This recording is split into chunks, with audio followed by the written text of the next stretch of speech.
Hello, welcome to these videos on space mapping optimization. I will try in this video to give an introduction to space mapping.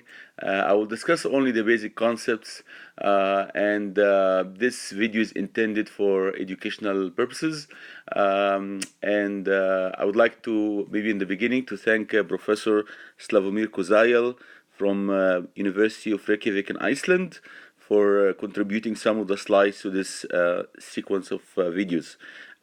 Also, I would like to mention that, as I said in the beginning, we only discuss a small fraction of the work done. There are many other publications, space mapping, that may be of interest, but I'm just trying to give you a very brief introduction to the theory of space mapping. Okay, the problem space mapping is trying to address is that you have a model which is very time intensive. Okay, it's very time intensive. One simulation of this model can take very long time. So here x is your vector of parameters. These parameters can be material properties of dimensions, and rf is the response that you get from that fine model simulator.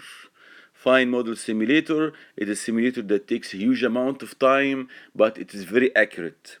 Okay, the problem is if you attempt to use the techniques that we discussed earlier in the course, things like conjugate gradients, things like all the other techniques, the constraint optimization techniques, Rosen method, quadratic programming, and so on. All these techniques are gonna use huge number of simulations, and applying these techniques to such models can be prohibitive.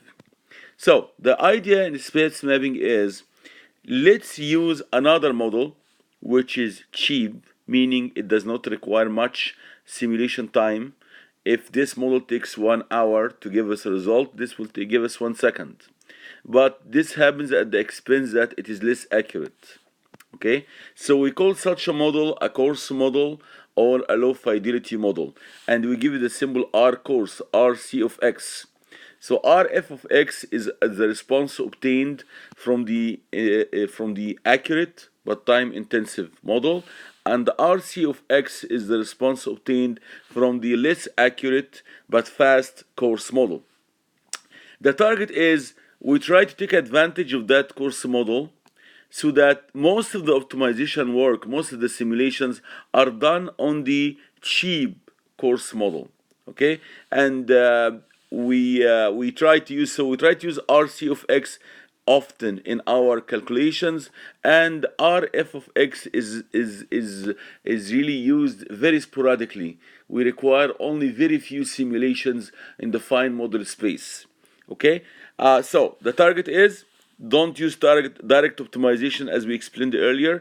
Don't apply optimization directly to this model here, which is very time intensive. Rather, use this coarse model to give you information that would guide optimization in the fine model space.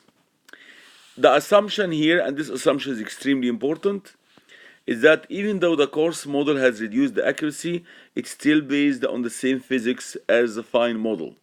Both of them were done using solutions of Maxwell's equations, solutions of electrostatic equations, Maxwell's equation electrostatic form, and so on. So they have the same physics, but with the coarse model has reduced the accuracy. But the knowledge in that model can probably guide optimization in the fine model space.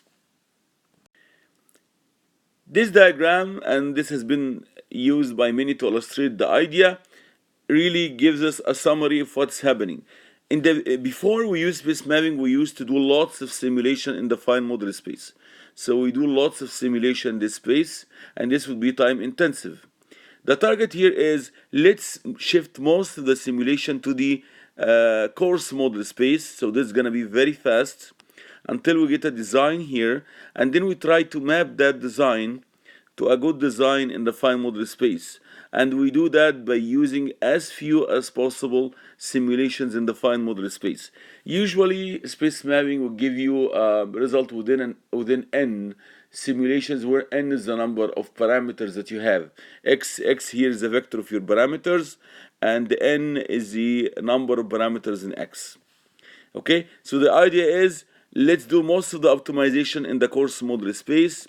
We use the fine model space only to validate the designs that we get, and we try to improve the quality of the mapping from the coarse model space to the fine model space. This is really the core concept in space mapping.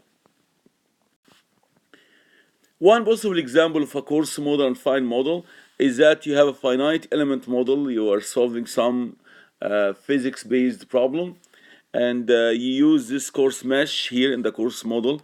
Of course, your result will not be very accurate, but you're gonna get an answer. You're gonna get some torque. You're gonna get S parameters and so on. And the fine model space or the fine model simulation will be a fine grid electromagnetic simulation like this one. So here this may require 1 hour, this may require 1 minute.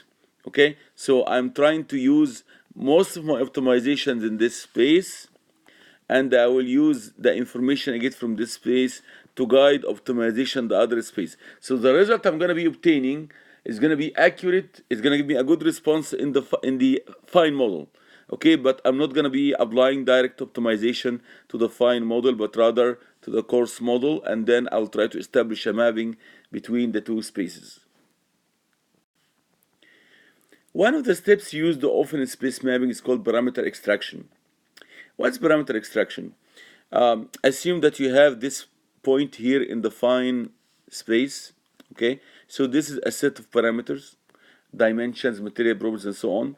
You simulate this point in the fine simulator. It takes a huge amount of time, but it gives you this response RF of XFJ. Okay, the parameter extraction will tell you what is the corresponding point in the coarse model space that gives you pretty much the same response. Okay, and it approximates really the mapping between the fine model space to the coarse model space. So this transformation from XF to XC, we call it B of XF. This is the mapping. It takes us from the fine model space to the coarse model space. But to get this XCJ corresponding to XFJ is really an optimization problem in its own, and it's formulated by this one here. You have this response RF of XFJ. This is a constant, it's given to you. So you have the point XFJ.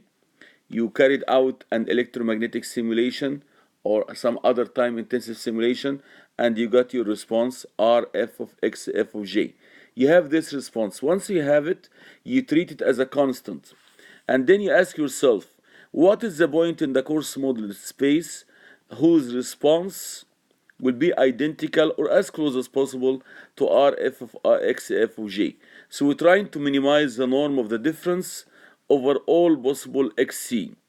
And the answer that you get from here, the minimum value that you get from here is, or the minimum point is called the XC of J.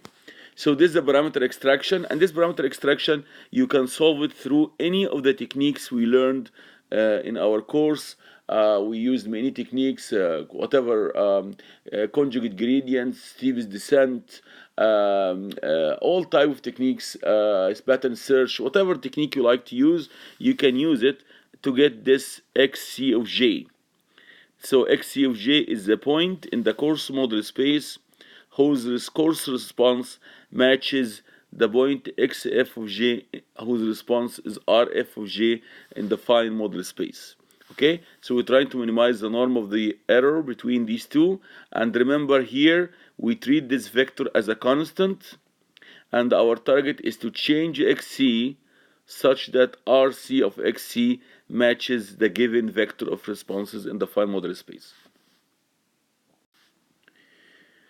The basic idea of the space mapping algorithm came out in 1994 by Professor John Bandler from McMaster University, and this is the original space mapping algorithm. The idea is you start by selecting an initial set of points in the fine model space, okay, and you simulate them. So here we have MI points. So we assume here at the ith iteration you have MI points. So XF of 1, XF of 2, up to XF of MI. So this set of fine model points, we can get the responses.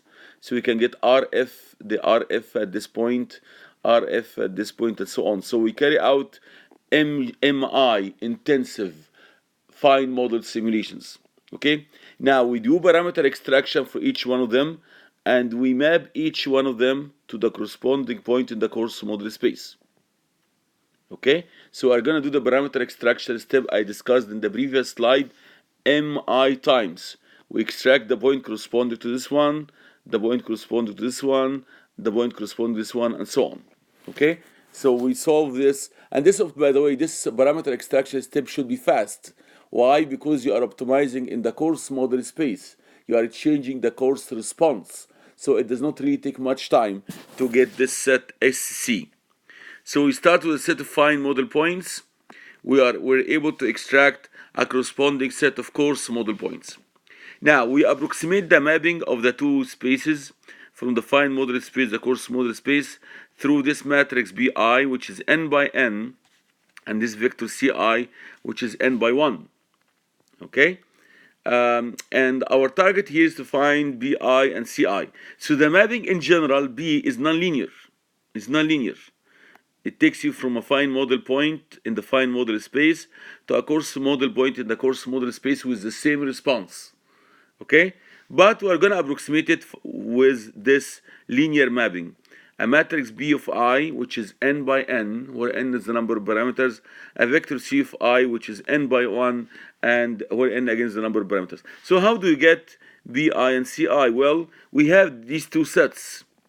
Okay, so we're gonna plug these two sets into the mapping and try to solve for B of I and C of I.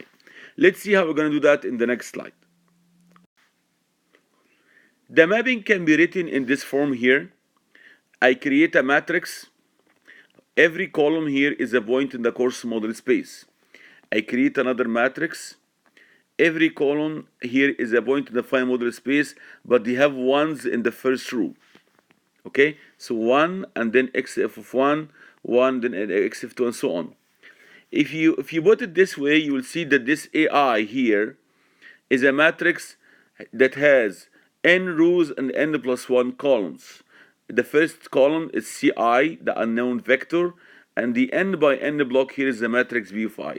You will see that this is exactly equivalent to writing the mapping for each point, from xf1 to xc1, from xf2 to xc2, from xfmi to xcmi. This is just a compact way of writing it for all of them. Okay, what's my target here? I know these points. I know all the fine model points they were given. I simulated them. I got the corresponding RF, the corresponding fine model response. I did parameter extraction. I got the corresponding coarse model points. So I have this matrix here, and I have this matrix here. Okay, I need to get AI. So what we do here, say, why don't we take the transpose of this? Why don't we take the transpose of this? And I'm gonna call the transpose of this matrix here X, and I'm gonna call the transpose of this matrix here D. So you can write it really this way. So I can simply write this same equation in the form of D A of I transpose is equal to X. Okay, so I simply took the transpose of this equation, okay, and I call the transpose of this matrix D. I call the transpose of this matrix X as shown here. Okay, now how do you solve this system? This is a system of equations. Our unknown is the matrix A. So in the same way we do least squares, you're gonna multiply by D transpose on both sides, and then you take the inverse of D transpose D. So what I'm gonna be doing here, I'm gonna first multiply by D transpose, so I can simply say D transpose D if I transpose is equal to D transpose X. And then I will take the inverse of this matrix here, multiplied by the inverse of this matrix on both sides. So this is what you're going to be getting. So this gives you the matrix AI, which has the matrix BI as a submatrix and the vector CI. So I was able to obtain the current approximation of the mapping. Okay, so this is the equation I'm going to be getting. Once I solve this equation from the set of fine model points I have, the set of coarse model points I have, I have the matrix AI. Okay, the matrix AI means I have the matrix B, I have the vector C. Okay, so now let's go back. So I already established this mapping that XC is equal to B XF plus C. And I have the approximation, the ith iteration as B of I and C of I. Okay? Now, if you know the optimal solution of the course model space, you optimize the course model and you know that the best design you can get in the course model space is XC star. Okay, so I'm gonna call it here, I'm gonna write it in red. It's called XC star. Okay, so remember, obtaining XC star does not take much time. Why? Because you apply direct optimization to the course model, but the course model is very fast. Okay, so you can get this one. My target here is, if I know the mapping, I already got the mapping, I know BI, I know CI. If I know XC star, what is the fine model point in the fine model space that gives me the same response? So what you'll have to do, you have to move CI to the other side and multiply by the inverse of B. And this is what I do here. Okay? So this will give you the new estimate of the solution in the fine model space. So we did here two things. First, we extracted the mapping. We got BI and CI. Once you have BI and CI, you ask yourself, okay, I know the optimal solution in the course model space, XC star. So I'm gonna be plugging it here, and I will move CI to the other side, and then I multiply by the inverse of BI. So this should give me a point whose response in the fine model space is very close to the optimal response to the course model space. Of course, often this is not going to be the case. The solution will be better. The response here, RF at this point, will be better, but it's not going to be exactly RC of XC star. So ideally, what you should be getting is that RF of XF MI plus 1 will be equal to RC of XC star. Okay, the fine response at this new point should match the optimal course response, the course response at the optimal point XC star. But if the mapping is not accurate, BI and CI are not accurate, then it's going to be close, but it's not exactly the same. So what do you do next? You take this point, okay, you take this new point, you plug it into this matrix to create a new column, okay, and then you apply parameter extraction on this point to get the corresponding point in the course model space, and you augment this matrix by one more column, and then you try to extract the mapping one more time. You extract a matrix AI plus 1. Okay, so this matrix keeps on growing in columns, and this matrix keeps on growing in columns until you reach a point XF whose response is sufficiently close to RC of XC star. This is the idea. We first extract the mapping, and then we use this mapping to determine an approximation of the optimal solution in the fine model space. In 1995, the same group of Professor Bandler and McMaster University came up with an idea called the aggressive space mapping. The idea of aggressive space mapping was also interesting. It tries to solve the problem as a system of nonlinear equations. So the idea here is the mapping itself is nonlinear. So you have XC is equal to P of XF. It's a nonlinear mapping. I don't know what is this mapping P. We approximated it by the matrix B XF plus C. We did that. We did this linear approximation. So that approximately this is going to be the case. But we can actually take a look at it in a different way. You can say that the matrix B here is the Jacobian of this nonlinear mapping. So B, if you take a look, if you differentiate B relative to XF, if you get P, the mapping P, if you differentiate it relative to XF, you get the matrix B. So the matrix B really is the Jacobian of the mapping relative to XF. Okay, so they say this really promoted or triggered the idea So why don't we treat it in the same way we treat a system of nonlinear equations? And this is how they formulated it. Okay, they said this is our target. We want to find a fine model point xf that is, when it is mapped to the coarse model space through the mapping here, is going to give us the same response at the optimal coarse point xc star. Okay, this is really the statement. But the mapping is nonlinear. How would you solve an equation, a nonlinear equation? Well, you can use a quasi-Newton method. Newton method will tell you, okay, you want to set this equal to 0, but the current point does not make it equal to 0. So if I have now a current point xi, I have fi, okay, and fi is not really 0. It's b of xfi minus xci, okay? Actually, this is xc star here. We always measure from the xc star, okay? So you say I have this point xfi. This is my current approximation of the optimal design defined model space.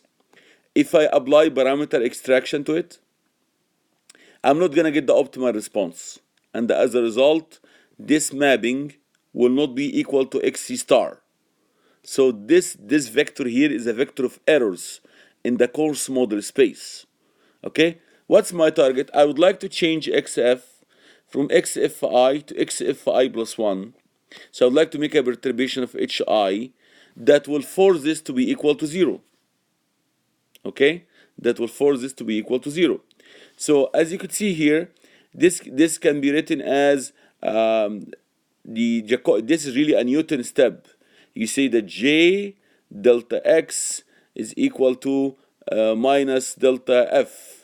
Okay, so I have the current value here is Fi, but I would like to go to a value of 0. So I would like to make this one equal to 0. So the change is going to be from Fi to 0 in the coarse model space, and this corresponds to a change from xfi to xfi plus 1 in the fine model space. So this equation holds. Okay, this equation here holds. So the idea, as I mentioned, is that you have an initial point xfi. When you apply parameter extraction to it, you are not going to get xc star, because the response at xfi does not match the optimal coarse model response. So you have this error vector, so fi will not be 0. But you want to make fi 0, meaning that the new point xfi plus 1, when you calculate its response, which is rf of xfi plus 1, is gonna match rc of xc star. So you want to make the change in the fine model space from fi to 0, and this would change from xfi to xfi plus 1. So using a first order Taylor expansion, given that bi here is the approximation of the Jacobian, this equation must hold. Okay, so this equation will help us predict the next step in the fine model space. So we're gonna change the final model point from xfi to xfi plus 1. Now, how do we update the matrix bi? They used a Broyden formula. This is a vector of nonlinear values, and this is the vector of nonlinear values at the new point xfi plus 1. So this is very similar to the quasi-Newton steps we discussed in class. What you do, you have a point here xfi, you move to another point, so this is xfi, you move to another point xfi plus 1. Okay, you know here the matrix here is called bi, and the matrix here is called bi plus 1. I don't know bi plus 1, okay, but I can get it because the response or this function fi, it changed from fi to fi plus 1. So I know fi here, I know fi plus 1 here, I know xfi here, I know xfi plus 1 here. Then I can use Broyden formula to update the Jacobian matrix from bi to bi plus 1. But remember, when we got this step, we used this equation.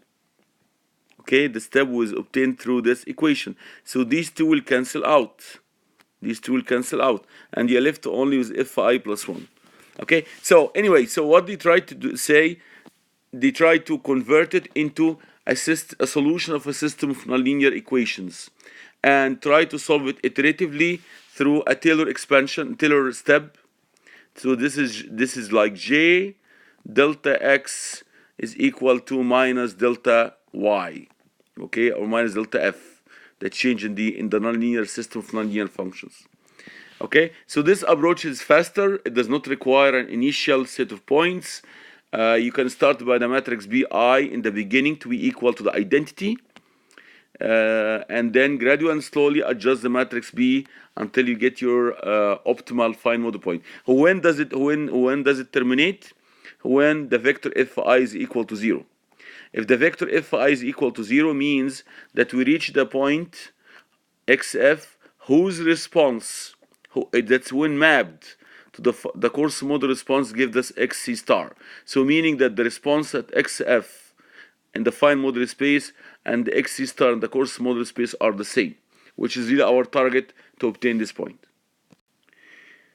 This diagram, which is taken from my PhD thesis, illustrates the concept.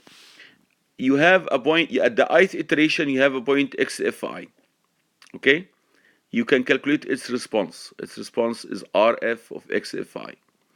You carry out parameter extraction.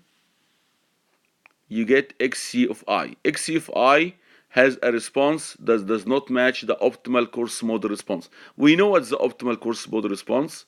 It's Rc of xc star, and you know what's xc star. You measure the error. This error here is fi between xci and xc star. And if you know the mapping matrix Bi, which you'll approximate in the beginning by the identity and then keeps on improving it through Broyden's formula, you are able to map this Fi to the corresponding H in the fine model space. So the formula we're going to be using is this one. You know Fi is known, take its minus, you know the matrix B, solve for H. You know how should you change your parameters? So you got xfi plus 1. xfi plus 1 should give you a response identical to xc star if your mapping is accurate, but your mapping may not be accurate. So you end up with this step here. This is xfi plus 1, the new point that you got. You simulate it. You simulate it to get Rf of xfi plus 1. So you do a fine model simulation. You do parameter extraction to get the corresponding point in the coarse model space. This will give you xc of I plus 1.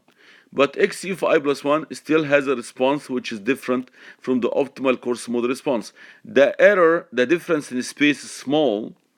It's smaller than the one we have here. So this is fi plus 1.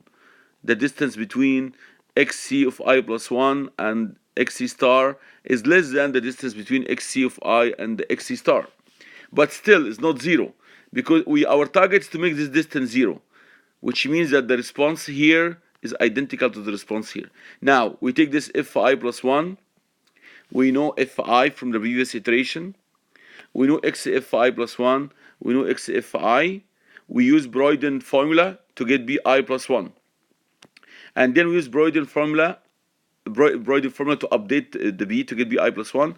And then we use this Jacobian step, or Taylor type step, to predict the new iteration in the fine model space to get xfi plus 1, xfi plus 2.